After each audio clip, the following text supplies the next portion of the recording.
Welcome back to Anime Yoshi. Today we're going to be talking about infotainment animes. You're probably wondering, what is an infotainment anime? I don't really know. Well, today we're going to talk about it and really figure it out. So, what is an infotainment anime? An infotainment anime is an anime that is primarily focused on a topic or subject, and the anime goes in depth into the topic or subject, providing the audience with knowledge into how perform or exist in that field.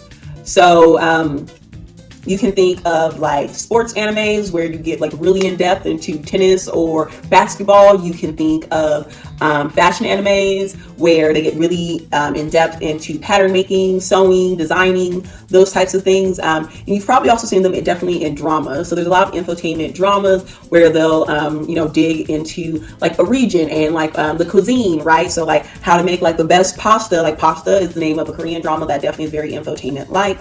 And so you also have that in animes. So the reason why so I would really say if you have watched an anime where you walk away thinking, I learned something today, I really learned something, you probably are watching something that I would say fits into the sub-genre of infotainment animes.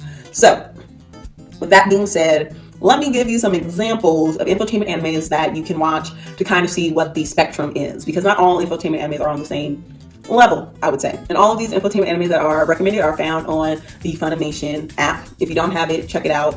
It's not sponsored by Funimation. I'm just a freaking fan, just saying.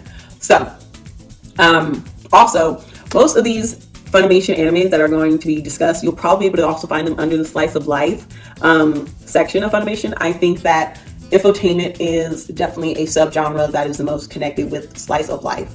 You can also find, of course, overlapping with other genres, but definitely Slice of Life. Okay, so there's a spectrum of infotainment animes. There are some that are just full on, I would say, infotainment animes, where there really isn't much of a storyline.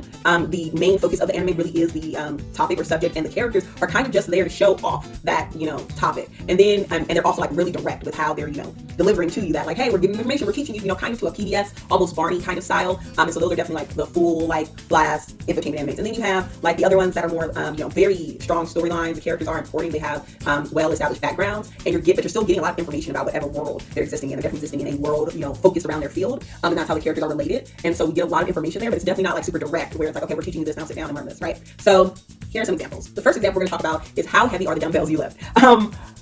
Okay, this anime, I could do a whole video on it just by itself because it's crazy. It's crazy.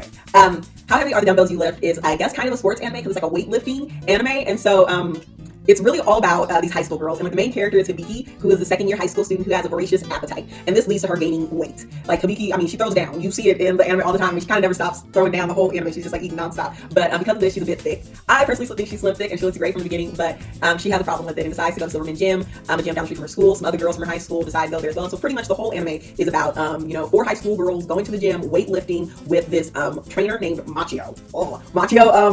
Machio, the crazy character, he's like hilarious, and Machio is the trainer who's training high school students, but also is training you as the audience, because this is like a full blast infotainment. And the way that the structure of every episode works, because like there's just like a structure to every episode essentially, is that there's at least one section, if not two, in the episode where the characters are just like, hey, we're going to do bicep curls today, and they'll tell you, like, let's pick up 2-pound or 5-pound dumbbells and do this right now, and they'll literally do the reps out with you and count them out, and they'll be doing them on the screen, and they encourage you, of course, to get them out very Dora the Explorer style. However, there's a crap ton of fan service thrown in there. Okay, so yes, you get non-stop fan service with this weightlifting infotainment anime. So just be aware of that. Just I didn't tell you, it definitely is there. But if you look past just the fan service, although I guess you can look at it if you want to too, it is really a hilarious anime, especially in the English dub. I must say, the slang that they use, and the character Hibiki just cracks me up. Machio is like the star of the show, and he's freaking hilarious. So that is definitely like a full blast infotainment, because really the storyline, there's not much of a storyline, right? The characters don't really develop. Hibiki continues to throw down, and she becomes like super strong and starts like throwing blows, kind of, because now she's like super buff, but there's not really much character development in the story. It's all about teaching you, the audience, how to do some simple exercises at home. And I would say I really recommend the anime because it's hilarious. It's a good way to get a simple workout in, and you can like actually learn some really good tips. I have changed the way I walk up the stairs and the way that I like hold my posture when I'm hiking, just because of how heavy are the dumbbells you lift. So I definitely recommend it. It is something that you're gonna walk away with a lot of like knowledge. So that's why you watch. I guess not like all necessarily why you watch infotainment animes. I guess if you're watching infotainment animes, it's because you want to get some knowledge, and this is definitely one of them. So throw it into your routine. Follow along at home and get a workout in. Why not? So check that out. That's ahead on classic infotainment anime. So the second infotainment anime that I'm going to recommend is called Asteroid in Love. If you haven't checked it out, check out my review of Asteroid in Love below after this. So Asteroid in Love is definitely an anime I really like. And I would say this is the middle ground on the spectrum, right, of infotainment animes. So this falls sort of in that realm of there is a storyline and the characters matter and, you know, they are developing. However, the topic, right, is definitely very vocal, very centered, and you are really like learning something every episode. Every episode is centered around like a theme for the audience to learn something, right? So it's, I would say, the middle ground because it's not like very PBS like Barney style. Not very Barney style where it's like, we're going to sit down and do this with us. You know, it's not the same as how Heather the Dumbbell. You look at every episode is focused, so you kind of get a lesson out of each one. So basic story is Mira is a freshman in high school who's excited to join the Earth Sciences Club, a combination of the astrology and geology club in order to continue her goal of finding an asteroid. So this is right. So it's an infotainment anime, but because right, as I've said, infotainment animes are like a subgenre. You know, it's always overlapping with other genres. This is a high school club anime, right? And it's focused around just these high school girls in their club. So it's like all club animes, very centered around the club, but because it's also an infotainment anime, it's like super centered around the club activity and what the club subject is. So whereas some club animes might be more centered around the relationships of the people in the club and their relationships developing, maybe dating, going out, or building friendships, or learning confidence, certain things like that, and that really being the focal point. This club anime is really about the astrology and the geology components. I mean, we care, right? Because like here we have Mira, who the reason why she joins and is in love with the club and is in love with astrology is because when she was a kid in elementary school, she met a young boy named Ali who she introduced her to astrology and told her that her name was the name of a star. She was named after a star, and so she wanted to, you know, find an asteroid. She made a promise to Ali to find an asteroid and name it after him, so they could both have, you know, heavenly body names. And so that's her love story. She has held it in her heart. Now she's in high school and she's going to join this club. Gets reunited with Ali and finds out Ali is actually a girl, not a boy. So it's definitely this really interesting anime that is like, I just think the bee's knees. It's really cute, and they do have that relationship building. We're really invested in the relationship, especially between Ali and Mira, growing, but also just in general about the coming together of astrology and geology, because the anime really does kind of look at, you know, how the two relate to each other and how people in both disciplines can you know, benefit from learning, and just kind of that intersectionality really between those two disciplines. And so it's a really cute anime that is super nerdy. If you are into the cosmos at all, you would definitely love it. And so this is the middle ground infotainment anime because every episode you're going to have like, all right, this episode we're going to learn about you know, harvesting minerals and rocks at like a riverbed, and how it's showing how to differentiate like different minerals. And then one episode we're going to do like how to use telescopes and to look at the constellations and how to find the planets. And then another one we're going to, you know, go to a museum and learn about astronauts, right, in outer space. And so it's really like focused like that. Every single episode, the girls are doing something in their club activity, they're learning more, and they're just like sharing, you know, each aspect of their field that they're extremely passionate about. So yeah, you definitely walk away with it like, this is freaking cool. Maybe I want to be an astronaut. I can do it, right? These high school girls on this anime seem to be able to do it. Why can't I? So that's your middle ground.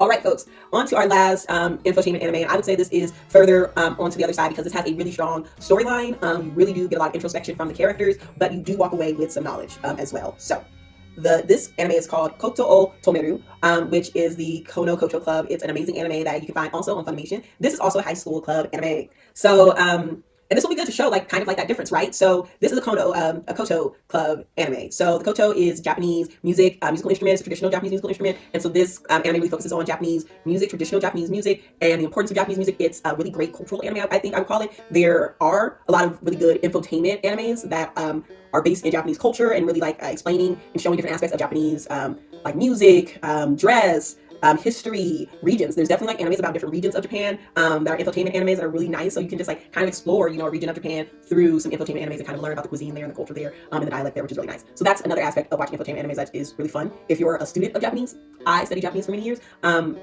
you probably would like to watch the infotainment animes. I'm always in Vegeta. I like him. But anyways, so this anime is about traditional Japanese music, and it really is centered around like this desire to reinvigorate in the youth and in the society in general love for traditional Japanese music, and it focuses on the koto. And something that they talk about, all the characters kind of talk about in this is that, you know, not a lot of people play the koto anymore, especially young men. The koto has now become a symbol of like femininity, even though like traditionally it wasn't. And so this koto club that we are following is unique because it has majority males in it, and that isn't something that is typically seen. And so it's this Japanese high school, it's like this high school anime, club anime, but it's very, very centered in on Japanese culture and pride in Japanese culture. So I think that's cool. So, and about like the spirit, right? The spirit of like the koto and the different types of sounds and classical pieces. So that's, you know, really great. It's not like there's a format of each episode, but you are walking away with a lot of information, you know, every episode. And so I would say it definitely falls in the line of an infotainment anime because it does have, I think, the mission of teaching its audience. And I really do think it has the mission of teaching its audience that traditional Japanese music is cool, the koto is cool, boom. So those would be, like 3 infotainment animes that I would recommend. I think that you should totally check them out. Like I said, they're all on Funimation. They're really great. And yeah, we can talk about more infotainment animes because there are definitely a variety of them. I have an argument that, like Dr. Stone is an infotainment anime. So I'll probably do another one of these videos. Leave comments down below some infotainment animes you think I should check out. Thanks for watching and peace.